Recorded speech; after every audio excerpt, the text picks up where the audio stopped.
Bienvenue si vous nous rejoignez sur France 24, le discours de Boris Johnson, la réponse à Michel Barnier et à l'Union européenne qui vient à l'instant de débuter. On écoute tout de suite le chef du gouvernement britannique prendre la parole 3 jours après ce Brexit. Écoutez-le. Il célèbre le triomphe de la liberté et de la paix sur la tyrannie. C'est le titre de cette peinture. Mais c'est également la mise en place ou la résolution d'une grande question politique, à savoir qui a le droit de siéger sur le trône de l'Angleterre. Et vous avez ici la solution pour William et Mary. Et le résultat, c'est de la stabilité et de la certitude et de l'optimisme. Une explosion du commerce international grâce à de nouvelles technologies maritimes. Et vous voyez également les ancres, les câbles, les pagaies, les voiles, la proue, la poupe, les sextants, le compas, la boussole. Vous voyez tous ces éléments qui sont très importants. Et tout ce qui manque, c'est l'horloge marine de Harrison. Cela a permis à tous les bateaux du monde de déterminer à quelle distance ils étaient du méridien. Donc voilà donc le symbole du Royaume-Uni. C'est le moment où tout a été lancé. Et vous savez où je veux en venir. Eh bien, nous arrivons aujourd'hui. Aujourd'hui, si nous avons le courage de suivre l'instinct et les instructions du peuple britannique, eh bien, nous avons le potentiel d'avoir un nouvel élan. En effet, nous avons réussi à résoudre une longue question de souveraineté. Nous avons retrouvé notre souveraineté après 3 ans et demi, presque 7 ans, finalement. C'est ce que certaines personnes disent. Alors, ça a commencé par une sorte de scandale, un scandale lié au Brexit, pour ne pas le citer. Nous savons à présent où nous souhaitons aller. Nous souhaitons nous ouvrir sur le monde. Et aujourd'hui, à Genève, notre ambassadeur M. Braithwaite a avancé, il s'est avancé à l'OMC et il a repris le contrôle de notre calendrier de droits de douane. C'est quelque chose qui doit être immortalisé. Notre pays retrouve sa liberté. Après des décennies d'hibernation, nous retrouvons notre poste, notre rôle de promoteur du libre-échange. C'est une liberté fondamentale. Et aujourd'hui, nous n'arrivons pas encore à argumenter en faveur de cela. Nous devons le faire. La main invisible d'Adam Smith, par exemple, et bien évidemment la théorie de Ricardo un petit peu plus subtile, nous parlait de cet avantage qui nous enseigne que si les pays apprennent à se spécialiser et à échanger, eh bien, la richesse générale augmente et la productivité également augmente. Cela permet de conclure que le libre-échange est la diplomatie de Dieu. La seule manière sûre d'unir les populations dans un esprit de paix. Avec une libre circulation des marchandises, il est moins probable que des soldats interviennent. Ces notions sont nées ici, dans ce pays, dans notre pays. Et donc, c'est le libre-échange qui a fait plus que toutes les autres idées économiques. Cela a réellement permis à sortir des milliards de personnes de la pauvreté, et ce très rapidement. En 1990, il y avait 37% de la population qui était dans une situation de pauvreté extrême ou très forte. Nous en sommes aujourd'hui à moins de 10%. Et chers amis, je suis ici pour vous prévenir aujourd'hui que cette magie, ces bienfaits, commencent à disparaître, à s'estomper. Le libre-échange est en train d'être étouffé. Et ce n'est pas la faute de la population, ce n'est pas la faute des consommateurs individuels. Je crains que c'est la faute des politiques qui n'arrivent pas à diriger. Et on voit qu'il y a du protectionnisme, du mercantilisme, de plus en plus réellement. À Bruxelles, en Chine, à Washington, des droits de douane sont utilisés comme des menaces, même dans les débats sur la politique étrangère, où ils n'ont absolument pas leur place normalement. Par ailleurs, il y a toujours une grande prolifération des barrières non liées aux droits de douane. Il y a de plus en plus de tensions et on voit que l'économie s'essouffle, on voit que les volumes échangés diminuent. Le commerce et les échanges ont augmenté à 2 fois plus vite que le PIB, mais aujourd'hui, on voit qu'on est à peine au niveau. Et la croissance mondiale, quant à elle, est anémiée. La baisse de la pauvreté mondiale dont je viens de parler, cette diminution de la pauvreté mondiale, est en train également de ralentir. Dans ce contexte, nous commençons à entendre des rhétoriques assez étranges où on dit que des barrières douanières vont être érigées. Et lorsqu'il y a un risque de voir de nouvelles maladies liées au coronavirus, par exemple, risque d'engendrer une panique et un désir de ségrégation des marchés qui va au-delà de ce qui est rationnel d'un point de vue médical, jusqu'à ce qu'on finisse par nuire à l'économie, eh bien, à ce moment-là, à ce moment précis, l'humanité a besoin d'un gouvernement, quelque part, d'une action gouvernementale afin de réellement encourager la liberté des échanges. Certains pays sont prêts à commencer très rapidement à agir. On voit que la population du monde doit avoir le droit d'acheter et d'échanger. En février 2020, aujourd'hui, je peux vous dire en toute humilité que le Royaume-Uni est prêt à encourager plus de libre-échange. Nous sommes prêts, en effet, prêts pour entreprendre une partie d'échecs multidimensionnels où nous pouvons négocier plus d'un thème en même temps et en parallèle. Et nous sommes prêts à utiliser les muscles, les nerfs, l'instinct, tous ces éléments que notre pays n'a pas utilisés pendant des siècles. Une équipe a été en place, si j'ai bien compris. Liz, oui? Une équipe est en place. Les avocats, les meilleurs avocats, les économistes, les experts politiques. Et si nous n'avons pas suffisamment de personnes dans cette équipe, eh bien nous en recruterons d'autres. Nous allons nous ouvrir vers le Commonwealth qui a aujourd'hui les économies enregistrant la plus grande croissance au monde. Formidable au sommet africain, ce que nous avons vu. Nous avons vu qu'énormément de pays étaient prêts à créer une belle famille et surtout transformer cette belle famille de nations en une zone de libre-échange. Nous pouvons commencer avec certains groupes de pays et nous allons prendre ces idées et les faire avancer à Kigali en juin.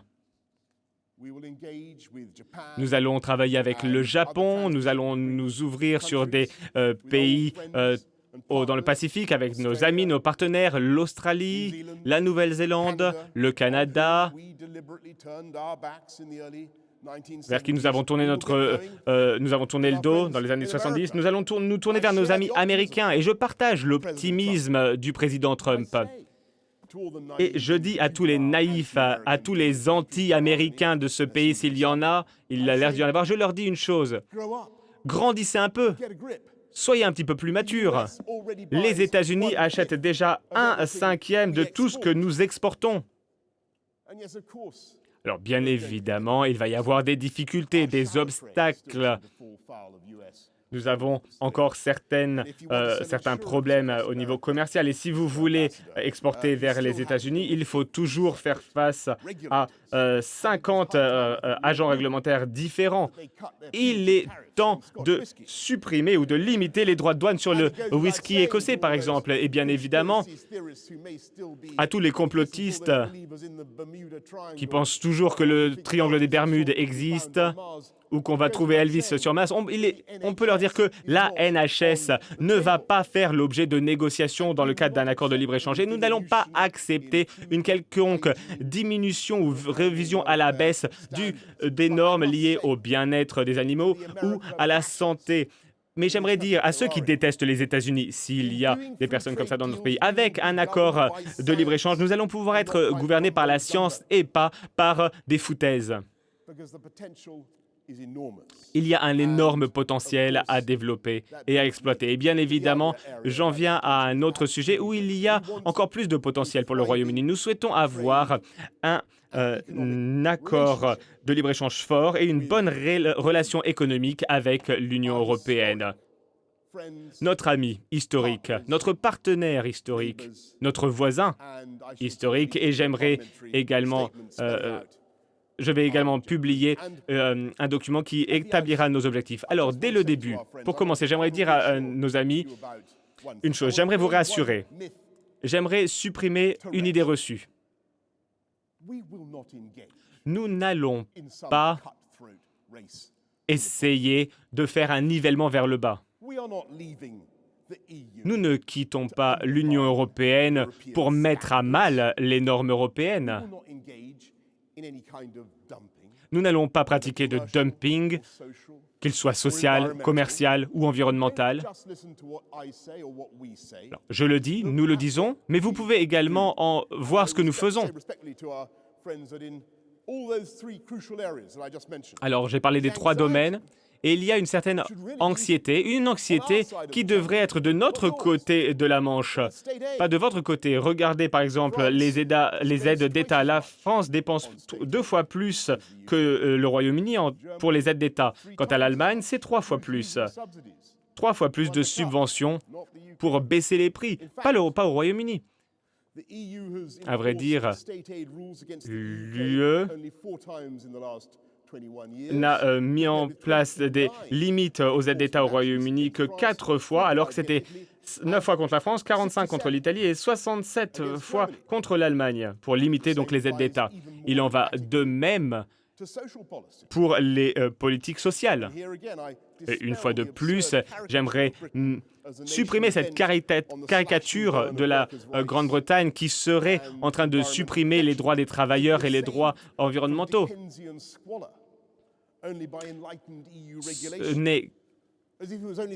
Comme si ce n'était que grâce à Bruxelles que nous avions des droits sociaux, comme si c'était grâce uniquement à l'Union européenne que nous avions arrêté d'envoyer des enfants nettoyer des cheminées. Dans tous les thèmes, dans tous les sujets, le Royaume-Uni est en avance.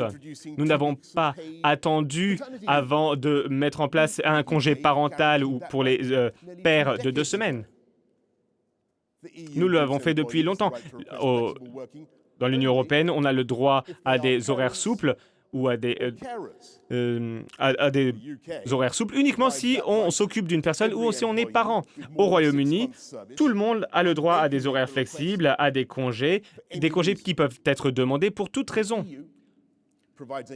L'UE propose un minimum de 14 semaines de congé parental payé pour les pères. Au Royaume-Uni, c'est près d'1 an avec 39 semaines payées et la possibilité de partager le congé parental entre l'homme et la femme. Au Royaume-Uni, nous avons un salaire minimum de supérieur à 3 des pays européens. Et parlons du bien-être des animaux. Alors, nous souhaitons faire mieux que l'Union européenne dans ce domaine. Nous souhaitons supprimer les transports d'animaux vivants. Nous sommes déjà en train de faire mieux que l'Union européenne. Nous avons supprimé les déplacements de certains animaux il y a 16 ans. Nous avons supprimé le commerce de l'ivoire. Nous ne sommes plus impliqués dans ce commerce. Et l'Union européenne est encore à des phases de négociation. Il y a d'autres questions environnementales très très grandes. Le plus grand problème, le plus grand défi auquel l'humanité est confrontée, le changement climatique, eh bien, le Royaume-Uni était la première économie du monde à rendre obligatoire d'être neutre en carbone d'ici à 2050. Cela va évidemment peser sur notre système, peser énormément sur notre système. Nous le savons, nous en avons conscience. Cela va nécessiter des efforts, des réflexions, du changement, mais nous savons que nous pouvons le faire. Nous avons réduit nos émissions de CO2 dans une plus grande ampleur que dans l'UE depuis 1990. Mais la question est la suivante. Allons-nous insister pour que l'UE fasse tout comme nous? Est-ce que cela va être le prix d'un accord de libre-échange? Bien évidemment que non. Nous pouvons interdire l'utilisation de plastique et nous pouvons le faire de manière plus rapide que l'Union européenne. Est-ce que cela signifie que nous allons refuser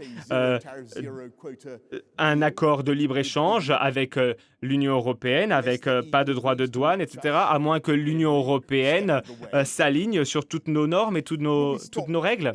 Est-ce que nous allons empêcher des voitures italiennes ou des vins allemands, ou plutôt l'inverse, d'être exportés vers notre pays sans droit de douane, sans quota, à moins que l'Union européenne s'aligne à nos lois britanniques sur le plastique, les touillettes ou les droits à des congés parentaux?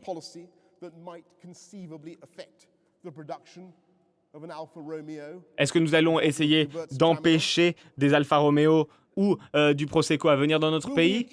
Est-ce que nous allons les accuser de faire du dumping? Bien évidemment que non. Est-ce que nous allons les accuser d'essayer de faire du dumping? Bien sûr que non. Alors j'espère que nos amis comprendront bien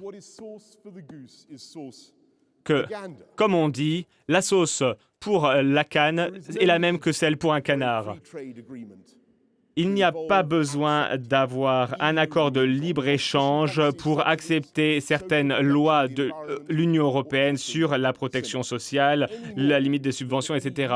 Et l'Union européenne n'a pas à s'aligner sur les règles du Royaume-Uni. Le Royaume-Uni maintiendra les normes les plus élevées dans ces domaines, avec des meilleures normes même, à de nombreux égards, que les normes de l'Union européenne, sans avoir besoin nécessairement d'un traité.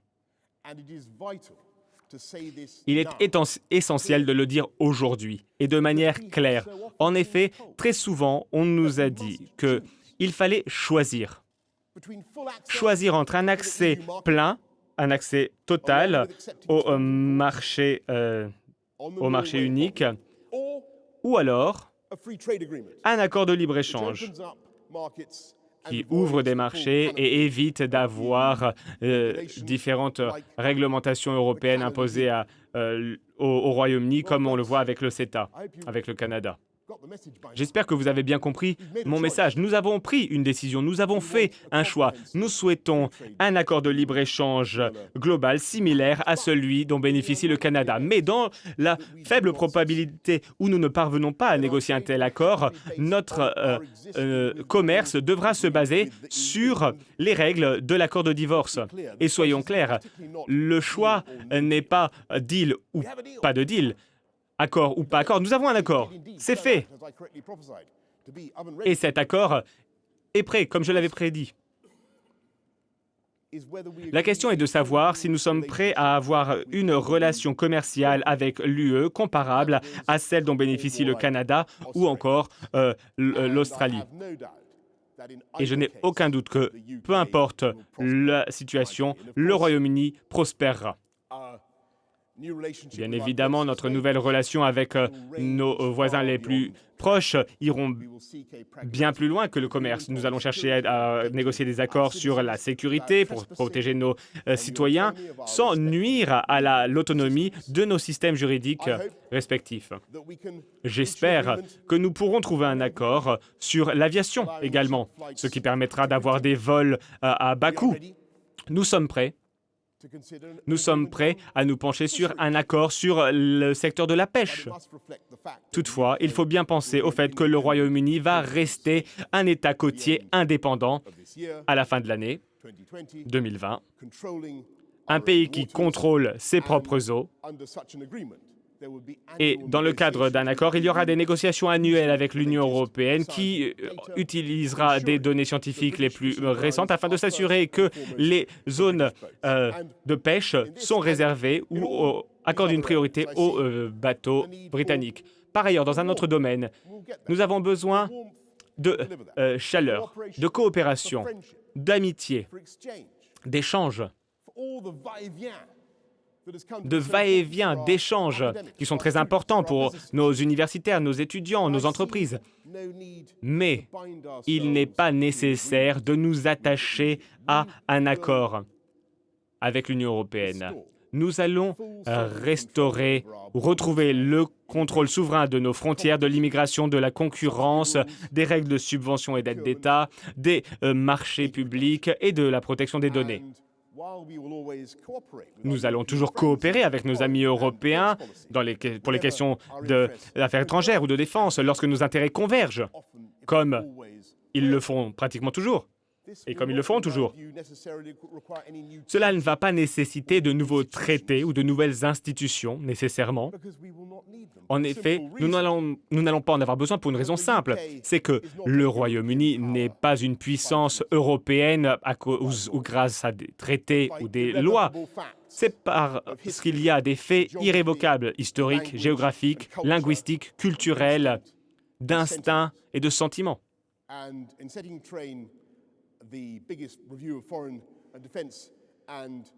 Nous allons lancer un examen des politiques de défense et de sécurité qui nous permettent de saisir les opportunités qui vont émerger à l'avenir. Nous allons nous assurer que nous pourrons jouer notre rôle afin de résoudre les problèmes dans le monde et je suis certain que nous allons pouvoir le faire dans un état d'esprit coopératif avec nos amis européens. Et j'aimerais vous dire et dire à nos amis européens, nous sommes ici, nous sommes présents, comme toujours, comme nous le sommes depuis des décennies, des siècles. Nous sommes ici pour vous soutenir, pour vous aider, comme nous l'avons fait depuis des centaines d'années. J'insiste sur ce besoin d'une autonomie pleine et complète. Nous n'avons pas besoin de faire partie d'un marché unique ou d'une union douanière parce que je souhaite que mon pays soit un acteur, un catalyseur indépendant et un promoteur du libre-échange à travers le monde. J'étais présent lorsqu'il y a eu des négociations à Genève, lorsqu'ils ont conclu un accord de libre-échange. C'était un événement très important dans la vie du monde. C'était un moment critique également, essentiel, qui a contribué à 2 décennies de croissance mondiale et de confiance mondiale. Et en 2008, nous avons vu l'échec total des accords de Doha. Il y avait beaucoup de coupables, l'UE par exemple, les États-Unis. Tout le monde partageait la faute car il n'y avait pas d'accord sur les subventions agricoles. Et la voix du Royaume-Uni pendant le cycle de Doha a été étouffée. Je ne souhaite pas exagérer notre influence ou notre influence potentielle, mais je ne souhaite pas non plus minimiser que certains membres de la communauté internationale devraient également nous écouter. Nous avons un objectif, relancer cet élan. C'est bon pour le monde, mais également parce que c'est bon pour le Royaume-Uni. Et notre gouvernement pense que le pays en profitera. Cela permettra également à notre programme national de nous unir, nous mobiliser et de rassembler tout le Royaume-Uni. Et en étendant nos relations commerciales, nous pourrons étendre ou améliorer la productivité de toutes nos nations. Avec plus d'éducation, de technologie, vous savez que notre programme consiste à rassembler notre pays, unir notre pays, avec en plus un accord de libre-échange, avec plus d'exportation de bateaux construits au Royaume-Uni, avec plus de bœuf du Pays de Galles exportés. Nous aurons énormément de perspectives. Nous ne vendons pas un seul hamburger ou pas un seul steak dans un hamburger aux États-Unis. Les États-Unis survivent sans avoir du haggis écossais. Ils ont continué à l'interdire. Je ne sais pas comment ils arrivent à s'en sortir sans haggis écossais d'ailleurs. Mais je suis ravi de dire que les Chinois, d'un autre côté, l'an dernier ont signé le premier accord afin d'importer du bœuf britannique après une interdiction de 20 ans. Bien évidemment, nous avons le meilleur agneau du monde. La question, ce n'est pas un problème de distance avec la Chine. Je ne sais pas si vous avez entendu, mais les habitants de la Nouvelle-Zélande vendent énormément d'agneaux en Chine. Ils le font également avec les États-Unis. Une question, qui est le plus près de Pékin? Le Pays de Galles ou la Nouvelle-Zélande? Est-ce que quelqu'un sait? Le Pays de Galles, évidemment, bonne réponse. Il n'y a aucune raison qui nous empêche de faire mieux. Et je suis fier. Alors évidemment, je ne souhaite pas oublier le bel esprit britannique qui importe également, qui exporte. Nous envoyons énormément de boomerangs en Australie, des Nigel Farage aux États-Unis. Mais ceci étant, le moment est venu de repenser à notre passé, l'esprit qui fait que la Grande-Bretagne est grande, et nous pouvons aller plus loin encore et retrouver cet esprit, l'esprit de nos ancêtres, dont les exploits nous ont permis d'avoir des richesses, mais pas uniquement, quelque chose de bien plus important que cela. Une perspective, un point de vue réellement international. Voilà notre ambition. Voilà donc vers la direction vers laquelle nous nous dirigeons. Nous sommes à bord du navire britannique qui se dirige vers un très beau voyage. Un projet que personne ne pensait possible dans la communauté internationale. Personne ne pensait que le Royaume-Uni aurait le courage d'entreprendre ce voyage. Mais si nous faisons montre de courage et si nous nous engageons réellement dans cette mission d'ouverture, de générosité, d'accueil, d'ouverture sur le monde, promoteur de libre-échange aujourd'hui, alors que le libre-échange international a besoin d'un défenseur, eh bien, je pense que cette aventure sera une réussite pour le Royaume-Uni, pour nos amis européens et également pour le monde. Merci beaucoup d'être venus ce matin. Merci à toutes et à tous.